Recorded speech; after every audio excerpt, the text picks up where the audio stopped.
You guys ready? Yes. Okay. All right. Yes, we're ready. Okay, we're getting ready. Right? No, let's sit there. Okay. Before Joanne introduces our speakers tonight, I forgot to mention we got a couple things we're going to auction off tonight, and we also have a couple free ones. Okay, so here's Joanne.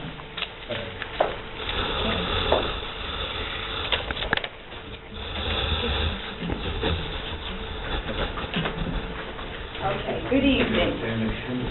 I've been accused of being on the cutting edge of technology. That is a laugh, considering that in my voluminous bag here, I'm carrying a mobile phone, a point and shoot, an MP3 player, a Kindle reader, and probably some devices I forgot I put in there.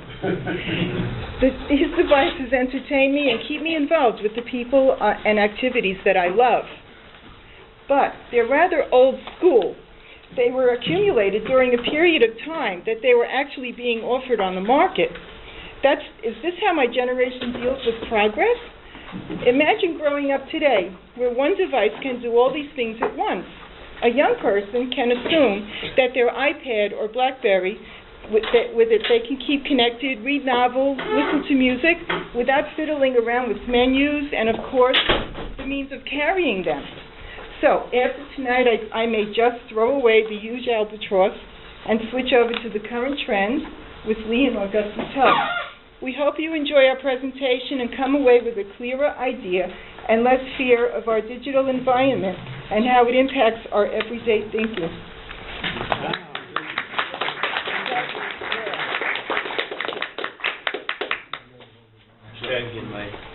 Yes. He's August. I'm Lee. We are going to give a presentation that's had various titles, and the latest one is The Generation Gap Goes Digital. That's the one that's on the slide. And I sought out my friend August here because he's younger than me. And I figured we needed to have two voices for this presentation, one for somebody who's over 30 and some for somebody who's under 30. And he's quite under 30 and I'm quite over 30. All right. Most people here are probably older than 30, I would say. Right? Some of the ladies probably not. Okay. But I was thinking about it, and I talked to August, and he had thought about it and was interested in doing the presentation with me about how technology and the change in technology has affected all of us and how we've made different decisions on what technological tools we use for various reasons. And this is a presentation that talks about that to a certain extent. So, there's my. So we thought this would be interesting to do because we both work with introducing people to their computers and technology. Yes. We both run technology companies that do service and repair and training and all that. Lee's being GladMax. Yes, Dr. GladMax Macintosh Services. And mine being Anders Technology Services. So we have a lot of experience with this on a regular basis, and it's something that really caught our interest, and so we decided to do this presentation. Okay. So I'm going to try. Are you going to use the magic button? Yes, you use the magic button. Okay. So, I'm out of the way. What is the generation gap? And this comes from Wikipedia, that place of plagiarism. Differences between the younger generation and their elders, one of which is some people use Wikipedia and some don't. But there have been generation gaps, and we're all familiar with the first one that we knew. And I was on the tail end of that. I'm on the tail end of that generation gap, but I still experienced it. I'm a boomer. You all are boomers. Here we are. And that gap was about 20 years. Basically, anybody born from about 1940 to 1960 falls in the boomer class.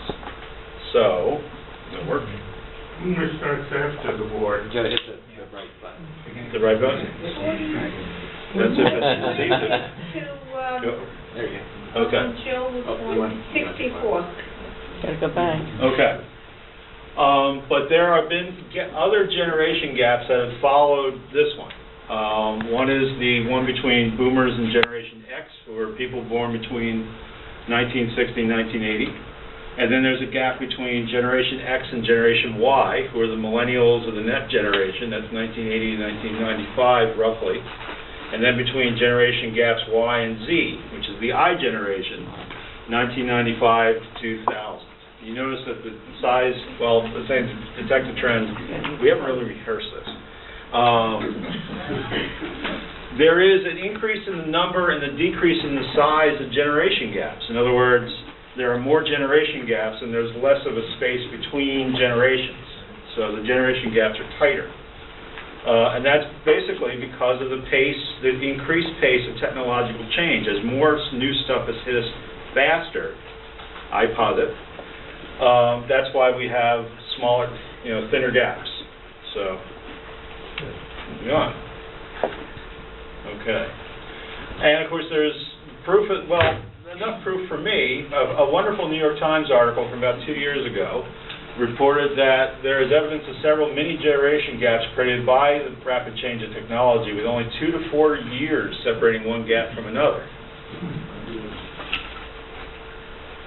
And there's the quote, an ever-accelerating pace of technology has minted a series of generation gaps, each with each group of children uniquely influenced by the tech tools available in their formative stages of development.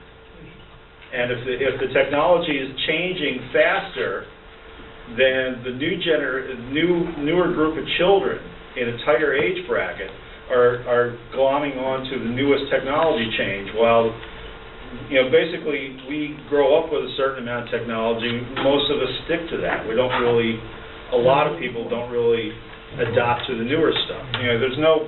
There's no hard and fast lines here, but that's a general trend. I just want to share a quick little anecdote here.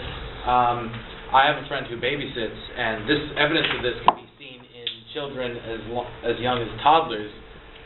She has an iPad, or rather, her parents have an iPad that they let her play with, and she has a lot of, educational software designed for very young children. And my friend was telling me that she was trying to read a book with her, and the girl kept trying to interact with the objects on the pages of the book as she did with the objects on her iPad.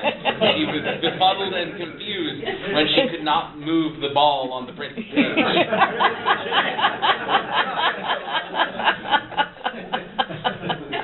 Okay. That's the way to frustrate a baby.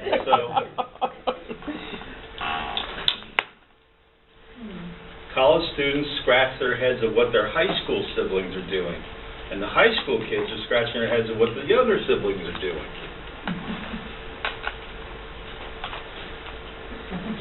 The newest generations, unlike their older peers, expect an instant response to everything they communicate with, which is what that was the message that he just gave. So.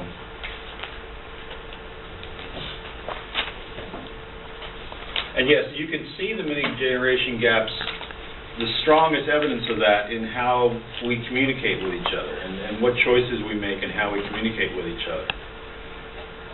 So, Pew did a survey last year.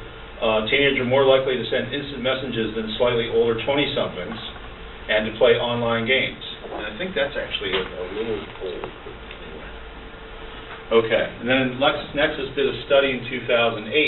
They studied professionals, both white-collar professionals and legal professionals, and studied how various age groups adopted the various technology. Everyone agreed that technology was wonderful, and then even the newest stuff, most people agreed, yeah, this is great, let's use it. In the workplace. Like 88% think that devices such as laptops, PDAs, and mobile phones that make people more productive. So, but most junior workers and even Gen X workers use a far wider range of software and programs on the internet at work than most senior workers, who are boomers, which is us.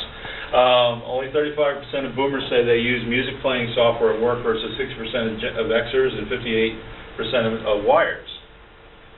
Twice as many Gen Y workers use video playing programs at work compared to boomers. 49% of Gen Y use photo editing programs at work, versus 28% for boomers. Of course, somebody could point out a lot of this stuff isn't very productive. But then again, the other people could say, well, we need to relax so that we can handle the stress of work. I'm not sure who's going to win that one. Like bus drivers. I've never driven a bus, so I don't know. Now, this is a diagram, this is a chart that I found on actually a religious consulting website, but it does sort of show what we're talking about here. And if you look at it, it shows there's 4 columns here. The mosaics are basically the I generation. The busters are Gen Y, and actually Gen X and Gen Y is the mosaics. Boomers are boomers. Elders probably not working anymore. But as you can see, different kinds of technology are adopted more by the younger folks than by the older folks. That's what this chart is showing, especially entertainment technology, downloading music, viewing online porn. No, nobody's admitting to that. Everybody, and well, it's interesting too, though, is that even the youngest folks are still using email, even though there have been predictions that email would be abandoned for Facebook and Twitter. They're still using email. You know, I don't think anybody's given up on email altogether. Email gives you the unique ability to attach whatever sort of file you want easily. I think Google Docs and things like that are more of a threat to email than social platforms like Facebook. Good point.